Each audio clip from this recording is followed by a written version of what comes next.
ગઈ તારીખ 5/5/25ના દિવસે અમિત ખૂંટ નામના વ્યક્તિએ રીબડા ગામમાં પોતાની વાડીમાં ગળે ફાંસો ખાઈ આપઘાત કર્યો હતો. એમના ખિસ્સામાંથી એક સુસાઇડ નોટ મળી હતી, જેમાં 4 લોકોના નામ હતા. તો ગોંડલ તાલુકા પોલીસ સ્ટેશનમાં તે સંબંધમાં ભારતીય ન્યાય સંહિતાની કલમ 108, 61(2) અને 54 મુજબ 4 વ્યક્તિઓ વિરુદ્ધ, જેમનું નામ છે અનિરુદ્ધસિંહ જાડેજા, રાજદીપસિંહ જાડેજા, એક સગીર વેની છોકરી અને પૂજા રાજગોર, એ 4ના વિરુદ્ધમાં આ ફરિયાદ દાખલ કરવામાં આવી હતી.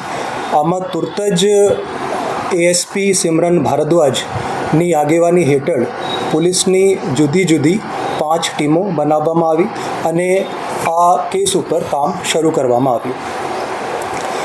6મી તારીખે સવારે આજે 2 મહિલાઓ છે એમને ગોંડલ તાલુકા પોલીસ સ્ટેશનમાં લઈ જઈને એમની સઘન પૂછપરછ શરૂ કરવામાં આવી. 6 કલાકની લાંબી પૂછપરછ પછી એ જે 2 મહિલાઓ છે એ બંને પોતાના જે કાવતરું છે એની જે કર્યું છે એ બધી કબૂલાત આપી. આમાં વિગત આ રીતની છે કે ગઈ તારીખ 2/5/25ના દિવસે રાજકોટ સિટીની હદમાં એક પોક્સો વિથ રેપની ફરિયાદ દાખલ થઈ હતી. તો આમાં 2 તારીખથી લગભગ 10 દિવસ પહેલાં એક એક્સ નામના વ્યક્તિ આ જે 2 મહિલાઓ છે એમને મળે છે અને એમનાથી વાત કરે છે કે એક વ્યક્તિને એવી રીતે ફસાવવાના છે, તમને પૈસા પણ મળશે, નોકરી પણ મળશે અને તમારી જે લાઈફ છે એ સેટ થઈ જશે. એમની સાથે સાથે જ્યારે આ બનાવ બનશે ત્યારે 2 વકીલો, જેમનું નામ પણ એ માણસે કીધું, સંજય પંડિત અને દિનેશ પાતર, એ 2 વકીલો પણ તમને તમામ સહાય આપવા માટે હાજર રહેશે રાજકોટમાં.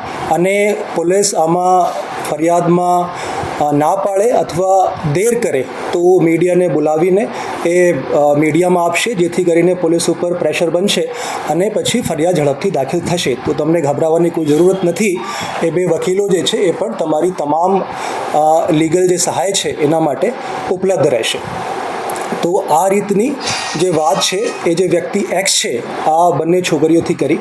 એ જે 2 મહિલાઓ છે એમની સાથે એક ત્રીજી પણ મહિલા રહે છે. પહેલાં નક્કી કરવામાં આવ્યું કે ત્રીજી જે મહિલા છે એ આ જે કામ છે એને અંજામ આપશે, પણ એ પુખ્ત વયની મહિલા હતી. તો પછી એક સગીર વયની જે છોકરી છે એમને સિલેક્ટ કરવામાં આવ્યા અને પછી આ કાવતરું રચવામાં આવ્યું, જેથી કરીને આમાં પોક્સો વિથ રેપ લાગે તો આમાં જામીન જે છે એ આરામથી, આસાનીથી મળશે નહીં. તો આ વસ્તુ ધ્યાનમાં રાખીને એક સગીર વયની જે છોકરી છે એના આમાં યુઝ કરવામાં આવ્યું છે. તો બંને જે છોકરીઓ છે, એક સગીર વયની અને પૂજા રાજગોર, એ બંનેની ધરપકડ 6મી તારીખે સાંજે કરવામાં આવી હતી અને ગઈકાલે કોર્ટમાં પ્રોડ્યુસ કરતા જે સગીર વયની છોકરી છે એમને રિમાન્ડ હોમ વડોદરા ખાતે મોકલી દેવામાં આવ્યું છે અને પૂજા રાજગોરના રિમાન્ડ 2 દિવસના મંજૂર થયા છે. એના સિવાય ગઈકાલે અમે બંને જે વકીલો છે, દિનેશ પાતર અને સંજય પંડિત, આ બંનેની ધરપકડ કરી છે અને આ બંને વકીલોની જે પૂછપરછ છે અત્યારે ચાલુ છે. આજે સાંજે આ બંને વકીલોને કોર્ટમાં પ્રોડ્યુસ કરવામાં આવશે. આ જે બંને વકીલો છે એમના ગુનાહિત ઇતિહાસ પણ છે. સંજય પંડિત એ રાજકોટના રહેવાસી છે. એના વિરુદ્ધમાં એ ડિવિઝન રાજકોટ સિટીમાં એક રેપની ફરિયાદ દાખલ થઈ છે 2023માં. ગાંધીગ્રામ પોલીસ સ્ટેશનમાં રાજકોટ સિટીમાં 2019માં એક એટ્રોસિટી એક્ટ હેઠળ એમના વિરુદ્ધમાં ગુનો દાખલ થયો છે. ગાંધીગ્રામ પોલીસ સ્ટેશનમાં જ 2022માં એક ફોર્જરીના કેસ એમના વિરુદ્ધમાં દાખલ થયો છે અને એ ડિવિઝન રાજકોટ સિટીમાં એક એક્સટોર્શનના કેસ સંજય પંડિત વિરુદ્ધમાં વર્ષ 2019માં દાખલ થયો છે. દિનેશ પાતર એ ગોંડલના રહેવાસી છે. એમના વિરુદ્ધમાં 2021માં ગોંડલ સિટીમાં એક છેતરપિંડીના ગુના દાખલ કરવામાં આવ્યા છે. જૂનાગઢમાં મહિલા પોલીસ સ્ટેશનમાં 498A હેઠળ એક ગુનો દાખલ છે અને ગોંડલ સિટી પોલીસ સ્ટેશનમાં 2021માં એક મારામારીની ફરિયાદ આ દિનેશ પાતર વિરુદ્ધમાં દાખલ થઈ છે.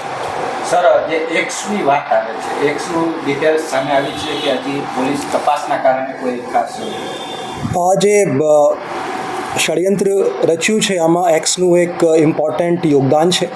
એ વ્યક્તિ પૂજા રાજગોરના સંપર્કમાં છેલ્લા 1 વર્ષથી છે, એમને ઓળખે છે અને કેમ કે એમની ધરપકડ બાકી છે એના લીધે અમે એના નામ જે છે એ ડિસ્ક્લોઝ કર્યા નથી. સર, અનિરુદ્ધસિંહ અને રાજદીપસિંહ આ બંનેનો રોલ શું છે? કયા પ્રકારનો? એમાં તપાસ અમારી ચાલુ છે.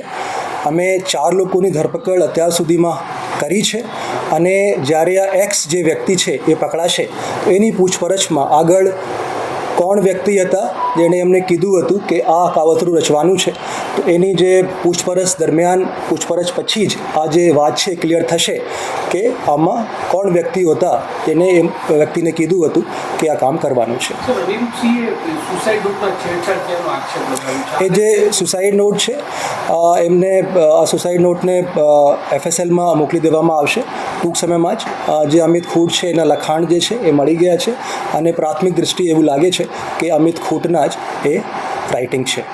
અમિત ખૂટને ફસાવવા માટે કેટલા સમયથી આ પ્રકારે આ કાવતરું રચવામાં આવ્યું? છોકરીએ કઈ રીતે અમિતને ફસાવ્યું? હા, એ જે મેં પહેલાં કીધું કે 2જી તારીખે આ બનાવ બન્યો છે જેમાં રેપ વિથ પોક્સો દાખલ થઈ છે. એનાથી લગભગ 10 દિવસ પહેલાં જે સગીર વયની છોકરી છે એણે જે અમિત ખૂટ છે ભોગ બનનાર એના ઇન્સ્ટાગ્રામ ઉપર એક પોસ્ટ હતી અમિતની, એ લાઈક કરી હતી અને એના પછી બંને એકબીજાના સંપર્કમાં આવ્યા અને બંનેમાં ચેટ શરૂ થઈ. આટલું જ નહીં, આ જે સગીર વયની છોકરી છે એમના જે ક્રેડેન્શિયલ્સ છે ઇન્સ્ટાગ્રામના એ વ્યક્તિ એક્સ જે છે એને લઈ લીધા અને પોતે જ સગીર વયની છોકરી બનીને અમિત ખૂટ સાથે ચેટ પણ કરતા હતા. જ્યારે ઇન્સ્ટાગ્રામ ઉપર ચેટ કરવાની હોય તો આ એક્સ નામના વ્યક્તિ એ કરે અને જ્યારે ફોન ઉપર વાત કરવાની હોય તો આ જે સગીર વયની છોકરી હતી એ વાત કરતી હતી.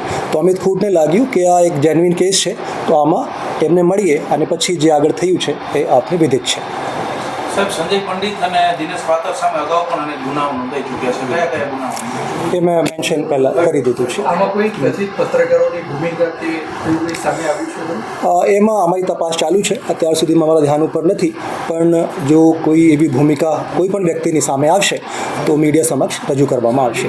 રાજદીપસિંહને લઈને કોઈ તપાસ અત્યાર સુધીમાં કરવામાં આવી છે? એ અમે પ્રોફેશનલી આમાં આગળ વધી રહ્યા છીએ. જે મેં પહેલાં કીધું કે 4 વ્યક્તિની ધરપકડ થઈ છે અને પછી વ્યક્તિ એક્સ મળશે તો એની પૂછપરછમાં આગળ ખબર પડશે કે એવા કયા વ્યક્તિઓ હતા જેના કહેવાથી આ જે ઘટના છે એને અંજામ આપવામાં આવ્યું છે.